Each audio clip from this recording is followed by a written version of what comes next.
할렐루야. 새벽기도 오신 성도님들을 주님의 이름으로 환영하고 축복합니다. 제가 잠시 기도하고 하나님 말씀 나누겠습니다. 사랑의 하나님 감사합니다. 우리의 생사와 복을 주장하시고 우리에게 복을 주시며 하나님의 은혜를 날마다 공급하시는 주 하나님을 찬양합니다. 오늘도 하나님을 사랑하는 마음을 가지고 이 시간 주님의 말씀을 듣고자 나왔습니다. 말씀 가운데 함께하여 주시고 우리의 마음의 문을 활짝 열어주셔서 이 말씀이 생명의 말씀, 능력의 말씀, 오늘 하루를 살아갈 수 있는 하나님의 말씀으로 들려지고 선포되게 하여 주옵소서. 예수님의 이름으로 기도드립니다. 아멘. 오늘 말씀은 신명기 28장 56절에서 68절까지의 말씀을 가지고 질병과 재앙을 피하는 방법이라는 제목으로 말씀을 나누겠습니다. 제가 먼저 성경 봉독하겠습니다. 내가 만일 이 책에 기록한 이 율법의 모든 말씀을 지켜 행하지 아니하고 내 하나님 여호와라 하는 영화롭고 두려운 이름을 경외하지 아니하면 여호와께서 내 재앙과 내 자손의 재앙을 극렬하게 하시리니 그 재앙이 크고 오래고 그 질병이 중하고 오랠 것이라. 여호와께서 내가 두려워하던 애굽의 모든 질병을 내게로 가져다가 내 몸에 들어붙게 하실 것이며 또 이 율법책에 기록하지 아니한 모든 질병과 모든 재앙을 내가 멸망하기까지 여호와께서 내게 내리실 것이니 너희가 하늘의 별같이 많을지라도 내 하나님 여호와의 말씀을 청종하지 아니하므로 남는 자가 얼마 되지 못할 것이라. 여호와께서 너희에게 선을 행하시고 너희를 번성하게 하시기를 기뻐하신 것 같이 이제는 여호와께서 너희를 망하게 하시며 멸하시기를 기뻐하시리니 너희가 들어가 차지할 땅에서 뽑힐 것이요 여호와께서 너를 땅 이 끝에서 저 끝까지 만민 중에 흩으시리니 내가 그곳에서 너와 내 조상들이 알지 못하던 목석 우상을 섬길 것이라. 그 여러 민족 중에 내가 평안함을 얻지 못하며 내 발바닥이 쉴 곳도 얻지 못하고 여호와께서 거기서 내 마음을 떨게 하고 눈을 쇠하게 하고 정신을 산란하게 하시리니 내 생명이 위험에 처하고 주야로 두려워하며 내 생명을 확신할 수 없을 것이라. 내 마음의 두려움과 눈이 보는 것으로 말미암아 아침에는 이르기를 아하 저녁이 되었으면 좋겠다 할 것이요 저녁에는 이르기를 아하 아침이 되었으면 좋겠다 하리라. 여호와께서 너를 배에 싣고 전에 내게 말씀하여 이르시기를 내가 다시는 그 길을 보지 아니하리라 하시던 그 길로 너를 애굽으로 끌어가실 것이라. 거기서 너희가 너희 몸을 적군에게 남녀 종으로 팔려 하나 너희를 살 자가 없으리라. 아멘. 추운 겨울이 가고 벌써 봄 기운이 많이 느껴집니다. 주변에는 이미 꽃들도 많이 폈고요. 마음도 함께 따뜻해지는 것 같습니다.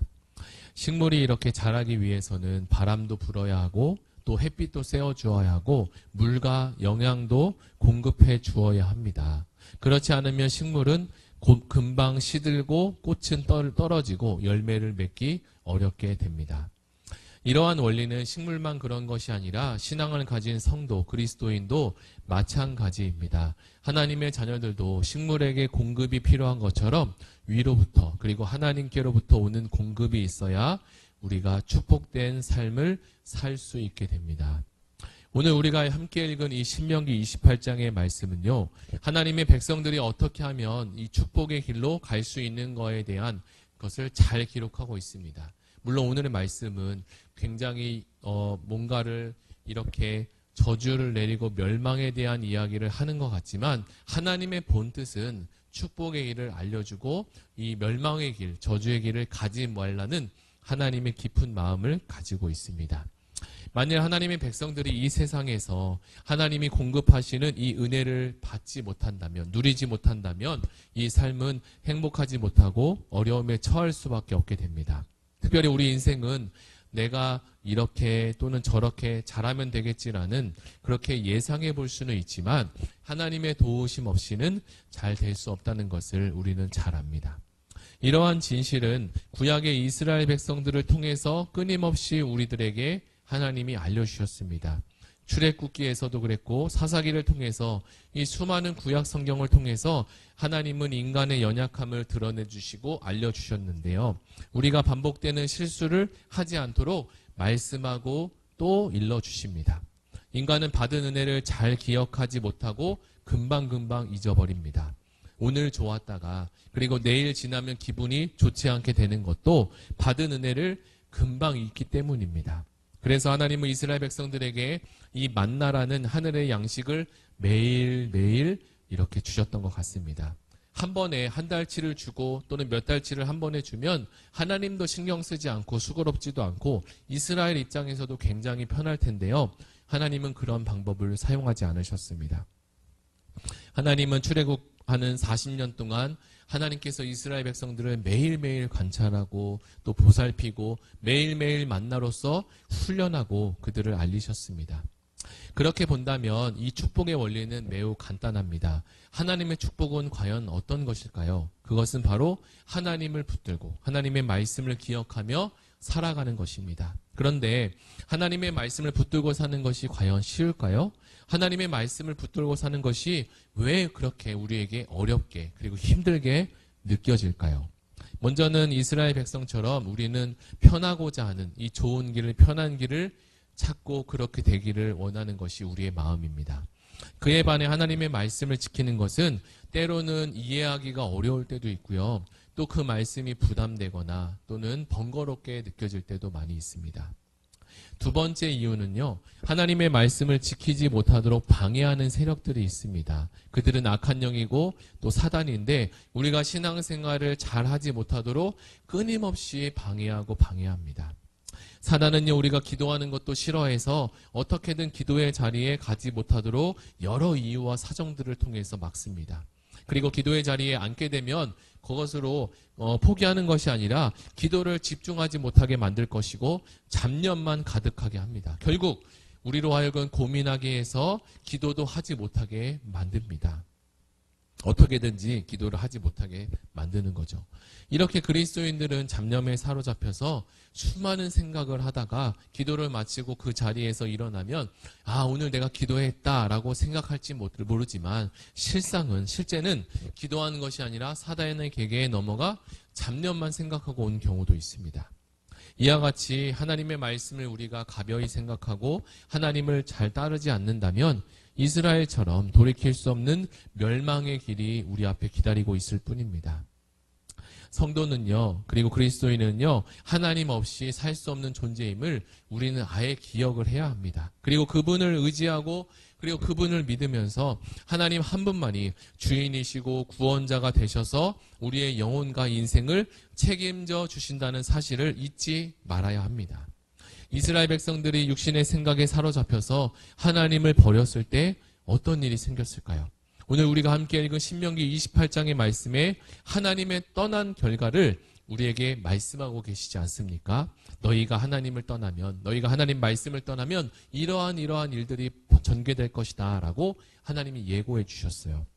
하나님을 버리고 하나님의 말씀을 쫓지 않는 것 같으면 병이 찾아오고요, 적들의 공격이 찾아오고요, 포로로 끌려가기도 합니다. 결국은 돌이킬 수 없는 정말 어려운 가운데 처하게 되는 거죠. 우리가 알고 있는 찬송가에 보면 어서 돌아오, 어서 돌아만 오라는 찬양도 있습니다. 이스라엘 백성은 돕겠다고 하는 하나님이 계시는데 굳이 하나님의 손을 뿌리치고 도움을 받지 않겠다라고 할 필요가 있을까요? 오늘날 이스라엘 백성들이 알아야 할 것은 오늘날 이스라엘 백성이 알아야 할 것이 무엇일까요? 자신의 힘으로 절대로 살 수 없다는 사실을 기억해야 합니다. 그것은 바로 우리도 마찬가지입니다. 젊은이들이 자신의 건강과 그리고 최신식 지식과 기술을 가지고 그리고 이 젊음을 가지고 세상을 잘 살아볼 것이라고 자신만만해 하지만 이 세상은 악한 자가 주인이 되어 있기에 쉽게 내어주거나 편안하게 하지 않습니다. 수많은 경쟁도 우리 앞에 도사리고 있습니다.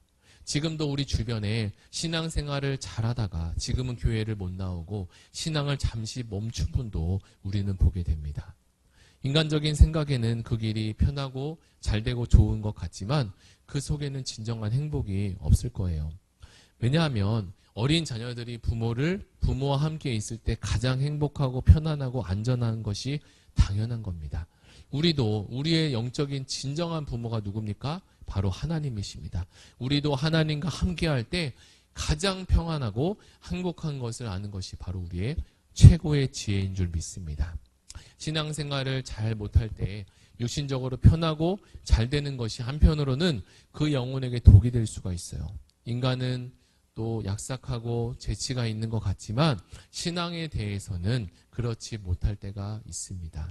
그래서 몸으로 닥치고 정신적으로 어려움이 찾아올 때 비로소 하나님을 찾게 되는데요. 그러한 고통 가운데 하나님을 찾기보다 하나님의 이러한 고통이 찾아오기 전에 먼저 우리가 예방하는 신앙생활이 되었으면 좋겠습니다. 그렇다면 우리가 항상 기억할 것은 하나님께서 우리를 여전히 그리고 애타게 찾고 계신다는 사실입니다. 문 밖에 서서 우리를 기다리며 두드리고 계시는 주님의 음성을 우리는 알고 있지 않습니까? 내 음성을 듣고 문을 열면 나는 그에게로 들어가 먹고 그는 나로 더불어 먹으리라 라고 말씀하십니다. 우리가 병원에 가서 진료를 보고 수술만 하더라도 병원에서 금방 누구를 찾아요? 먼저 보호자 어딨냐고 찾습니다. 우리에게 영원한 보호자 되시는 그 분이 계신다는 게 얼마나 기쁘고 즐거운 일일까요? 우리의 영원한 보호자 되시는 하나님께서 우리와 항상 함께 계신다는 사실이 얼마나 든든하고 기쁜 일인지 모릅니다. 사랑하는 성도 여러분, 오늘 우리가 신명기 28장의 말씀을 함께 나누었는데요. 하나님은 우리에게 복된 길과 멸망의 길이 있다고 아주 상세하고 자세하게 가르치고 설명해 주십니다. 구원은 전적인 하나님의 은혜지만 이 땅을 살아가면서 가나안 땅에 들어가면서 받는 복은 내가 믿음으로 걸어야 되고 믿음의 발바닥으로 밟아야 하고 그리고 믿음으로 생각하고 믿음으로 행동할 때 주어지는 것입니다. 이 말씀을 생각하며 함께 기도하기로 합니다. 하나님, 우리의 모든 성도님들이 하나님의 축복의 길에 들어서서 축복의 대로가 열리게 하시고 그렇게 되기를 예수님의 이름으로 축복합니다. 우리 다 같이 들은 말씀을 붙잡고 함께 기도하시겠습니다. 하나님 아버지 감사합니다. 오늘 신명기 28장의 말씀을 통해서 우리에게 복 주시고자 멸망의 길에서 건지시고자 하시는 주 하나님의 은혜를 우리가 생각하며 하나님의 사랑을 기억했습니다. 오늘도 하나님께서 함께 하시는 놀라운 은혜가 충만하게 하여 주옵소서. 오늘도 하나님이 역사하시는 귀한 시간 되게 하여 주옵소서. 감사드리며 예수님의 이름으로 기도드립니다. 아멘. 우리 두 번째로 기도할 것은 교회를 위해서 함께 기도하겠습니다. 특별히 나라 민족을 위해서 기도하시고 가지고 오신 개인 기도 제목 가지고 함께 기도하겠습니다.